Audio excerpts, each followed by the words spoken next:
Hello नमस्कार दोस्तों। Exercise देखते हैं 9.3। इसका क्वेश्चन नंबर 9 देखते हैं। Two circle intersect at two point B and C, दो B two line segment A B D and P B Q draw to intersect the circle at A D and P Q respectively. Prove that angle A C P equal है angle Q C D के। ठीक है। हमें दो circle दे रखे हैं, दोनों एक दूसरे को इंटरसेक्ट कर रहे हैं एट पॉइंट बी और सी पे, और हमें लाइन सेगमेंट दे रखा है कौन सा, ए बी डी, दूसरा है P B Q. Line segment दे रखा है ना। अब देखो करेंगे कैसे इसको। हम क्या करेंगे, ए हमें ये प्रूफ करना है एंगल ए सी पी, ये वाला एंगल, और हमें प्रूफ करना है क्यू सी पी, ये वाला एंगल इसके इक्वल है। कैसे करेंगे देखो इधर, ए सी पी ये वाला एंगल ए बी पी इसके इक्वल होगा।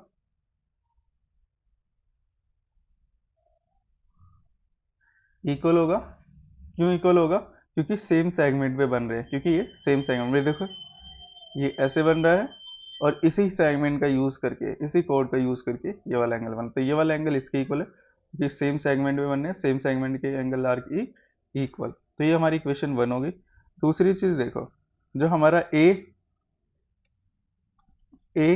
बी पी ये वाला एंगल किसके इक्वल हो सकता है, क्यू बी डी के।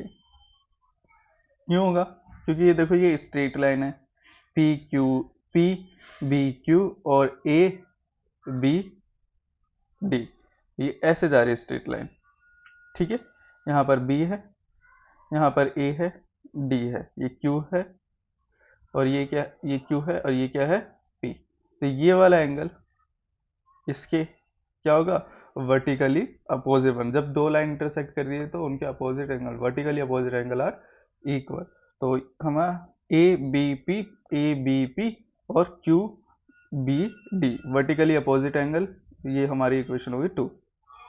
अब देखो तीसरी चीज क्या होगी, जो हमारा क्यू बी डी, ठीक है, Q B D Q C D के इक्वल होगा। ये वाला एंगल इसके इक्वल होगा, क्यों इक्वल होगा, क्योंकि वही सेम सेगमेंट में बना है, देखो इसी सेगमेंट का यूज करा है ना, सेम कोड पे बना है, तो सेम सेगमेंट के एंगल्स आर इक्वल होते हैं। तो ये इक्वेशन हो गया 3। फ्रॉम इक्वेशन 1 2 3 से देखो, angle A C P A B Q के इक्वल है, ठीक है, और ए बी क्यू किसके इक्वल है, क्यू बी डी के इक्वल है। क्यू बी डी किसके इक्वल है, क्यू बी डी इक्वल है क्यू सी डी। तो ये देखो ये भी तो आपस में क्या होंगे, इक्वल। ठीक है, तो फ्रॉम इक्वेशन 1 2 3 से क्या होगा, angle A C P equal है क्यू सी डी के। ठीक है, यही प्रूफ करना था, हो गया। नेक्स्ट क्वेश्चन देखते हैं, question number 10। If circle are drawn taking two sides of a triangle as a diameter, prove that the point of the intersecting of these circles lines on third sides। ठीक है, हमें proof करना है, क्या proof करना है, कि जो थर्ड साइड है उस पर एक पॉइंट लाई करता है। ठीक है, कोई एक पॉइंट लाई करता है ना। कैसे करेंगे प्रूफ, देखो दो सर्कल हमने ड्रॉ कर लिए, ऐसे कोई से भी दो सर्कल मैं यहाँ पर ड्रॉ करके दिखाता हूँ। एक सर्कल, दूसरा सर्कल, ठीक है, ये इनका मिड पॉइंट, ये इनका सेंटर। ठीक है, अब देखो ए बी का डायमीटर, ए बी पहले का डायमीटर है, और दूसरे का डायमीटर क्या हो जाएगा, ए सी। इंटरसेक्ट कर रहे हैं एट पॉइंट डी पे और ए पे रिस्पेक्टिवली, तो हमारे ए डी सी एक लाइन बना रही, ठीक है, उसको हम ज्वाइन कर देंगे, एक लाइन बना रही है उसको हम ज्वाइन कर देंगे। अब देखो हम ज्वाइन कर कंस्ट्रक्शन क्या करेंगे, हम कंस्ट्रक्शन करेंगे कि ए डी को हम क्या कर देंगे, ज्वाइन कर देंगे। ज्वाइन करने के बाद देखो क्या होगा। यहाँ तक हो गया। हमें प्रूफ करना है कि डी बी सी पे पॉइंट डी लाई करता है, ठीक है, मतलब डी है। हमें प्रूफ करना है basically B D C is a straight line. देखो कैसे प्रूफ करेंगे।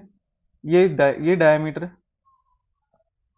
डायमीटर के सामने वाला हमेशा 90 डिग्री होता है, ये 90 डिग्री होगा। डायमीटर पे बना एंगल हमेशा 90 डिग्री होता है ना। देखो सेमी, जिसको हम सेमी सर्कल बोलते हैं, ठीक है। तो A B is a diameter, A D B, A D B 90। क्यों 90 है? क्योंकि angle in a semicircle is 90। Semicircle में बना एंगल 90 होता है, ठीक है। जैसे कि ये सर्कल है, डायमीटर क्या करता है, सर्कल को हाफ में डिवाइड कर देता है, इसका मतलब वो सेमी सर्कल है, ठीक है। सेमी सर्कल पे बना एंगल वो क्या होगा, हमेशा 90 डिग्री का। तो ये होता है, ठीक है, ये डायमीटर है। राइट एंगल, अब देखो A C is a diameter, A C is a diameter, तो इससे बना एंगल इस सर्कल पे वो भी क्या होगा, राइट एंगल का, है ना। तो angle in a semicircle is a right angle, ठीक है। ये हमारी इक्वेशन 2 हो गई, पहली वाली 1 हो गई। अब देखो दोनों इक्वेशन को हम ऐड कर देते हैं। तो angle A D B plus में angle A D C equal क्या हो जाएगा, 90 प्लस 90, 90 क्या रहा, 180। A D B, A D C, ये दोनों मिलकर क्या बना रहे हैं, 180। 180 बना रहे हैं, मतलब 180 कब बनाते हैं, जब एक सीधी लाइन पे एक आधा चांद बना रहा हूँ।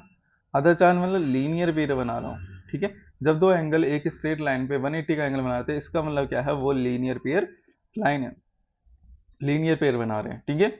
इसका मतलब क्या है, जब वो लीनियर पेयर एंगल बना रहे हैं, जब लीनियर पेयर बना रहे हैं, ठीक है, दो एंगल मिलके या 3 या 4 जितने भी हो सकते हैं, जब वो लीनियर पेयर बनाते हैं, इसका मतलब क्या है, जिस पे बना रहे हैं वो कौन सी लाइन है, वो स्ट्रेट लाइन होगी। स्ट्रेट लाइन पे ही हमेशा क्या बनता है, लीनियर पेयर एंगल बनता है। मान लो ये 3 ऐसे है, तो ये तीनों एंगल, ये चारों एंगल के लीनियर पेयर एंगल बना रहे हैं, ठीक है। इस वाली लाइन पे ये जो स्ट्रेट लाइन है, मान लो इसे बी सी बोल दो, ठीक है, स्ट्रेट लाइन है, ठीक है। और ये डी मान लो, ऐसे ही है हमारा, ये दे रखा है बी, ठीक है, ये बी है, और ये सी है, और ये डी है। ये भी 90 बना रहा है, ये भी 90 बना रहा है, तो ये क्या बना रहे हैं, लीनियर पेयर। क्या बना रहे हैं, linear pair. Hence linear pair बना रहे हैं, तो B C D is a straight line. इसका मतलब क्या है, स्ट्रेट लाइन है, तो D is lie on a B C, D कहाँ, बी पे लाई करता है। थैंक यू एंड धन्यवाद। अगर आपको कोई डाउट है, कोई क्वेश्चन समझना है, तो मुझे कमेंट करना, मैं उसको नेक्स्ट वीडियो में क्लियर करूंगा। अगेन आपका थैंक यू एंड धन्यवाद।